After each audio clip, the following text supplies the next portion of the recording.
Let's understand the difference between active income and passive income.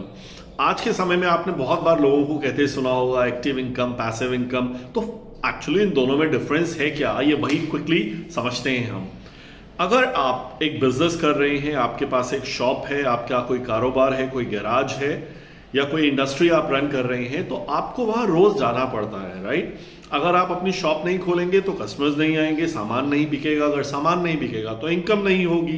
तो ये है एक एक्टिव इनकम जिसमें आपको रोज पार्टिसिपेट करना पड़ता है, आपको एफर्ट्स डालने पड़ते हैं उस बिजनेस को इनकम को जनरेट करने के लिए। बिना एफर्ट्स डाले आपकी इनकम जनरेट नहीं होगी। फिर आप चाहे जॉब कर रहे हैं, बिजनेस कर रहे हैं, आपको रोज काम करना पड़ेगा।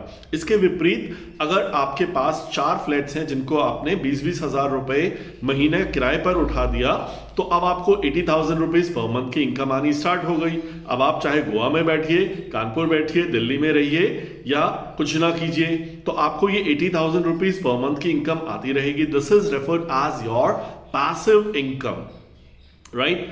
बहुत सारे जो सिंगर्स होते हैं, ऑथर्स होते हैं, उनको रॉयल्टी इनकम मिलती है, ये उनकी एक पैसिव इनकम हो गई, राइट।